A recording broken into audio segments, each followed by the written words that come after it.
you have it, folks. Eryn Emeny definitively obliterated Pink Angel here, and she's got busted open in the process. Coco out of nowhere came into the cliffhanger DDT to Pink Angel to get some sort of payback at around that beach party slam, and now it looks like Coco going to her doctor to make a full recovery by Holy Night Bash, and she'll face Pink Angel 1-1 for Women's Championship, and I can't wait to this will fun go at it. Now what a strange turn of events here we have here, folks, tonight. Who would thunk it? I guess Eryn Emeny didn't really give a damn what happened, and she still just caused Pink Angel to bleed. Now, folks, this shows some stills, some photos over this happened to Pink Angel. Remind you, folks, this is extremely graphic. Children 20 now. Look at this. Pink Angel is busted her foot, just cut over those huge gashes.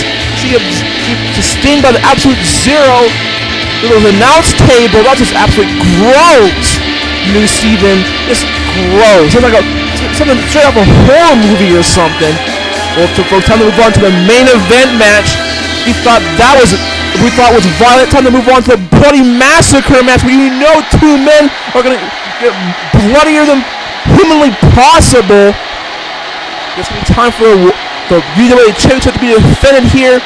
It's gonna be Samoa Joe and the franchise play going at it once more. Remember a beach party slam. A lot of people were for sure thought the franchise player was going to pull through and win the UWA Championship, but Samoa Joe barely managed to escape with the win. And of course, franchise player being the fighter, the warrior that he is, wouldn't stop and would expect a rematch by Samoa Joe, and the enforcer was there to make it even more interesting. As now we're going to get ourselves a first time ever a Bloody Massacre match. Is this basically like a regular first blood match, but instead of making first to make your opponent bleed once, you gotta make your opponent bleed 3 times in 3 different places in order to win the match. And both of these men have vowed. They said that they believe that they're the more violent individual. And tonight, whoever wins will prove who is truly the more violent individual. Whether is it a man who personifies a nation of violence, or a man who grew up on the streets of Detroit, Michigan, here in his hometown of Detroit.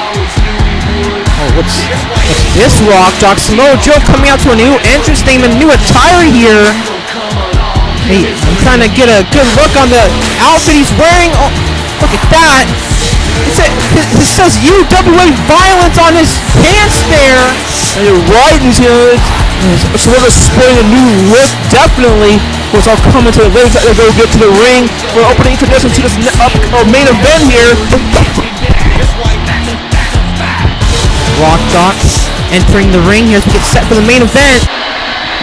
Ladies and gentlemen, the following contest is the Bloody Massacre match. And it is for the Urban Wrestling Association's Heavyweight Championship of the World. And it introduces the man in charge, Mr. Bob Arndt. Now, coming to you live from Detroit, Michigan, from the Palace of Auburn Hills, it is now time for the Bloodshed featured match of the evening. Now introducing the participants. Currently in the corner to my right, he stands in at 6 feet 1 inches tall. He weighed in at 285 pounds. He is the master of the Muscle Buster and the Rear Naked Choke. He is the current and defending UWA Champion of the World.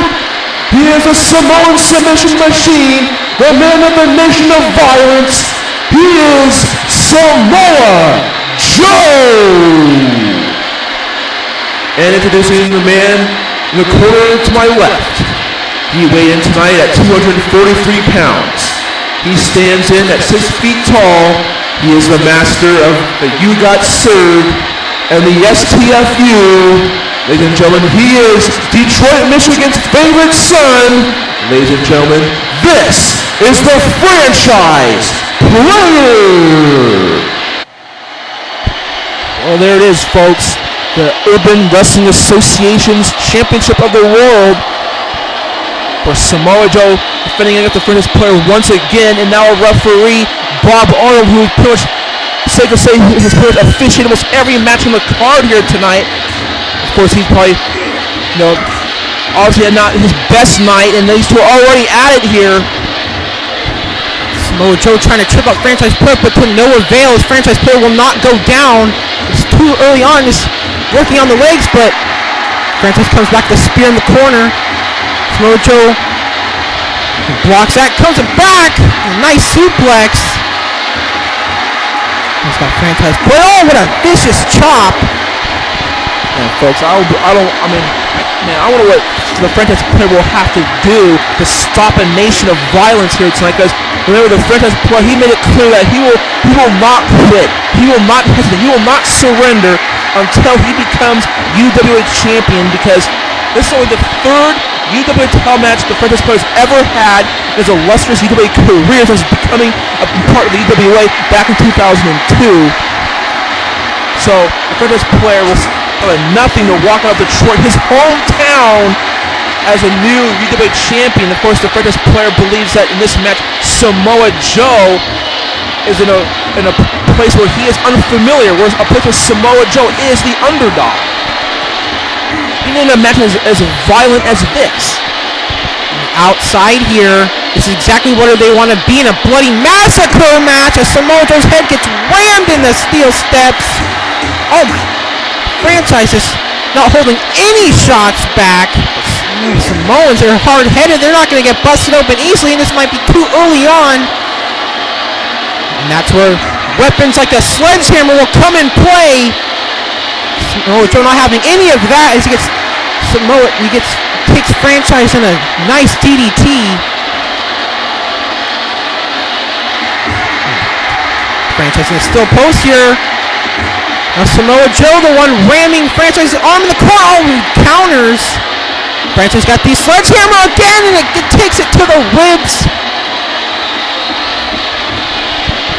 Folks, based on experience, we all know a shot to the gut, that sledgehammer is going to definitely break some ribs and lead to internal injuries, which can make you bleed at the mouth, which could lead to first blood. And Samoa Joe, that Sambo suplex, and the back of franchise player's head is rattled against the arena floor there. Samoa Joe not holding back one bit. And of course, Samoa Joe, look at this, is hammering away. His franchise, his head's bouncing back on that steel barricade. As these two have been interlocked in this dream rivalry ever since at the end of Do or Die here. And look at this, now franchise is hammering away in the corner with his street tactics coming into play there. Franchise player stopping at nothing. Whoever he has to do to make Samoa Joe bleed here. Oh, comes from behind with that nice throwback, and franchise player singing in crowd here. What's he got planned? Franchise player, I thought that was busted.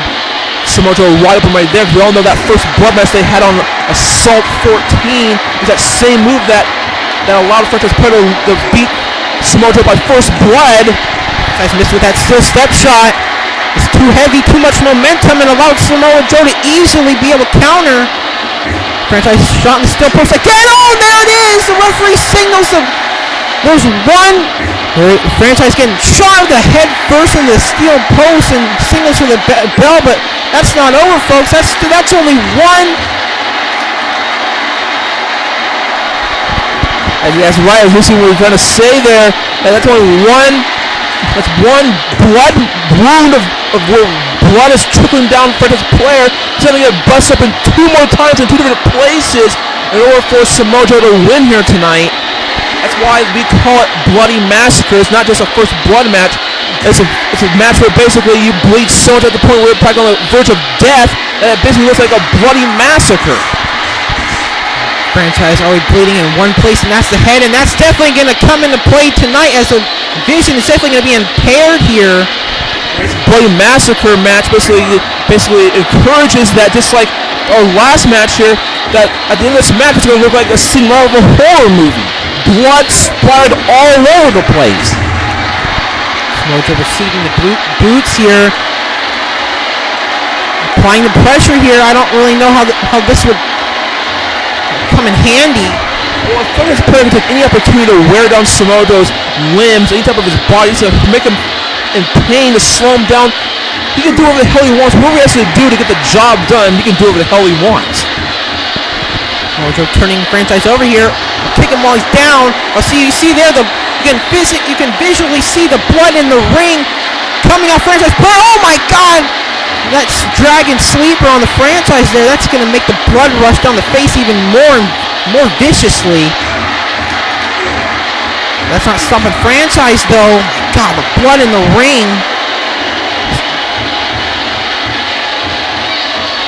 Thanks so much. Oh, the strength here. Oh my, slam. Thanks Mojo up here once more. Hooks the arm. He's got him up. Displaying the power to the crowd.